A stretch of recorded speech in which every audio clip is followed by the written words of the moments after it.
Hello, everyone, and welcome back to the 10 Minutes Daily Cafe Chat. I'm Emily. And I'm Lisa. Happy Monday, everyone. Is it really Monday already? I feel like I need a weekend to recover from the weekend. I can tell. You look like you're running on a very low battery today, Lisa. Low battery? Emily, I am effectively at 1%. I spent the whole weekend reorganizing my entire apartment. That sounds productive, but also exhausting. Exactly. I thought I'd feel accomplished, but right now I just feel like I need a nap. Well, we'll get through it together, but we have to snap back to reality. It is February 9th, 2026. Reality is much less comfortable than my bed. True, but we have a very interesting lineup today. We're talking about Olympic fashion, major shifts in the labor market, and a very handy new feature for your iPhone. Fashion and tech. That might actually wake me up. I hope so. But first, let's start with our keyword quiz. Today's word is fit. Fit, like being in shape or how clothes look on you.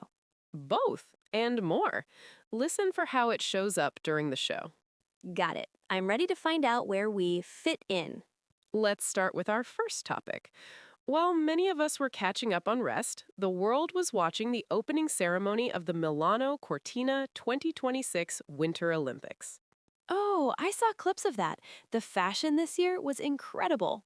It really was. It was like a high-fashion runway on ice.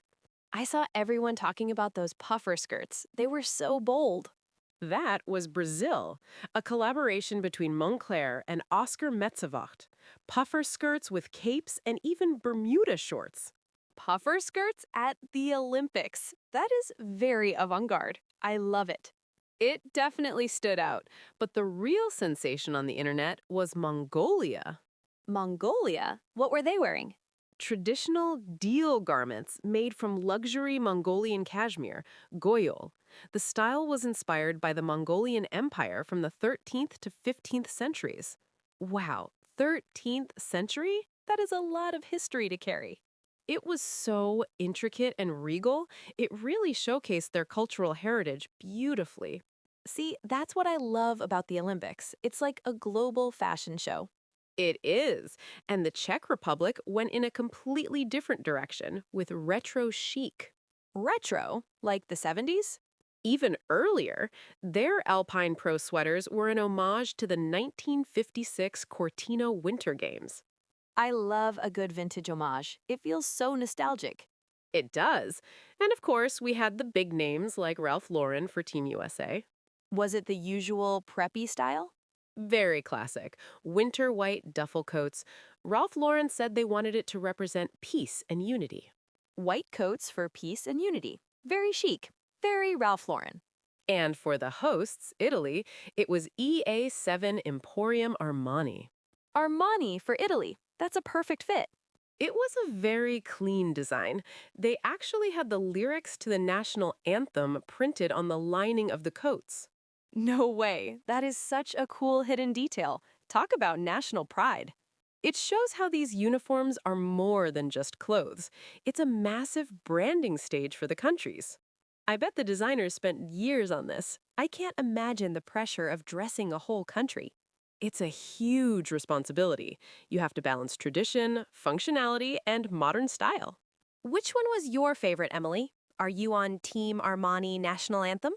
I think I have to go with Mongolia. The craftsmanship of that cashmere was just breathtaking. I'm going with Team Brazil. Those puffer skirts were iconic. I want one for my living room. For your living room? Not to wear? Both. I could nap in it and then go get coffee in it. That sounds like a very Lisa goal, but it really was a stunning display of global creativity. I want to go to Italy now, or Mongolia, or anywhere that isn't my sofa. That is the magic of the games. They expand our horizons. And my wish list of clothes I can't afford. Well, fashion is for everyone to appreciate, even if you aren't wearing Armani. True. I'll stick to my comfortable cafe clothes for now. A wise choice. But moving to our second topic, we need to talk about something a bit more serious happening in the U.S. More economic news? My wallet is already shaking in fear. The headlines are calling the January data a bloodbath in the labor market. Bloodbath? That sounds intense. What happened? U.S. companies announced over 108,000 job cuts in January alone. 100,000 in 1 month? Specifically, 108,435. That is a staggering number, Emily. Why is this happening now? According to the Challenger Gray and Christmas report, it's the highest level of layoffs since 2009. 2009? Like the Great Recession? Yes, everyone is making that comparison right now. That is truly scary, Emily. Which industries are getting hit the hardest? It's across the board. Tech, finance, and manufacturing are all seeing major cuts. Even tech? I thought they were always hiring. Not anymore. A lot of companies are restructuring and focusing on efficiency. Efficiency? That usually means fewer humans, doesn't it? It can. There's also a lot of talk about AI starting to replace specific roles. Great. First, AI starts using our computers, and now it wants our desks. It's a very uncertain time for a lot of workers. People are feeling the pressure. I can imagine. If I were seeing those numbers, I'd be polishing my resume every night. And it's not just the numbers, it's the suddenness. A lot of these layoffs came with almost no warning. That's the hardest part. You give your all to a company, and then one Monday morning, it's just an email, and you're done. It really highlights how important individual financial stability is right now. It really does. My battery for my bank account is getting pretty low, too. We talked about subscription fatigue before, but this is a whole other level of concern. I'm going to think about those 108,000 people every time I buy a coffee now. It's a sobering reminder that the global market is shifting. Do experts think it will get better soon, or is this just the beginning? Opinions are divided. Some say it's a necessary correction after the hiring boom of the last few years. Correction. That's such a cold word for families losing their income. I agree. Behind those cold statistics are very real human crises. I hope everyone affected finds something new quickly. I hope so too. It's a time to be careful with spending and focus on learning new skills. Skills that AI can't do, hopefully. That's the key.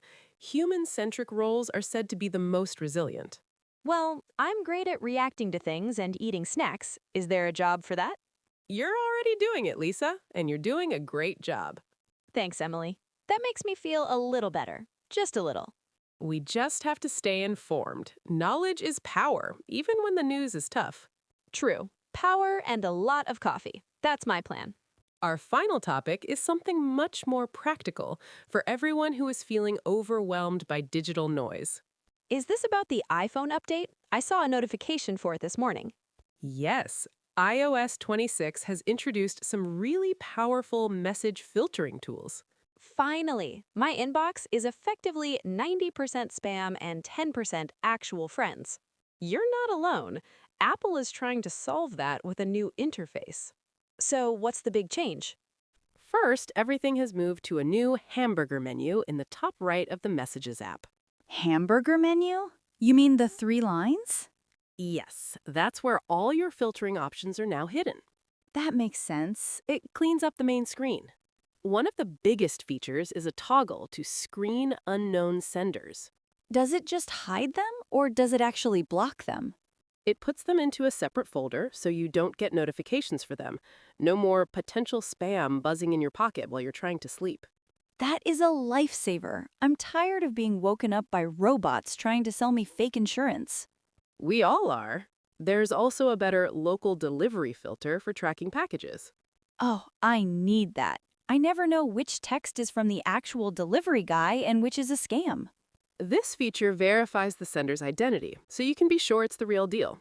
That is a great use of identity tech. It makes the digital world feel a little safer. Exactly. It's about taking control of your focus. My focus is definitely on my lunch right now. Did the update mention anything about filtering out calories? I'm afraid not, Lisa. Maybe in iOS 27. A girl can dream. Well, that's all for today's cafe chat. Wait, already? I was just getting useful tips from my phone. We have to leave them wanting more, Lisa. True, I should go update my phone now anyway. Good idea. It certainly is. What a way to start the week. We talked about the stunning fashion at Milano Cortina, the sobering reality of the job cuts, and how to fix our messy inboxes. It was a lot to process for a Monday morning. It was, but it's good to be informed. And speaking of being informed, what about our keyword? Fit. Exactly. We had the Olympic outfits that fit the style, people worrying about being a good fit for their jobs, and new features that fit our digital needs. It really does fit everywhere, doesn't it? It is a versatile word. I hope you all found it useful. I definitely did. Before we go, listeners, we have a goal. We are so close to 4,000 subscribers. Yes, please help us get there. Give us a like, hit that subscribe button, and don't forget the bell. Your support means the world to us. It's what keeps this cafe open every day. And let us know in the comments, which Olympic outfit was your favorite? Or are you too busy filtering your spam texts to notice? We love reading your thoughts. We really do. Have a productive and localized Monday, everyone. See you tomorrow. Bye.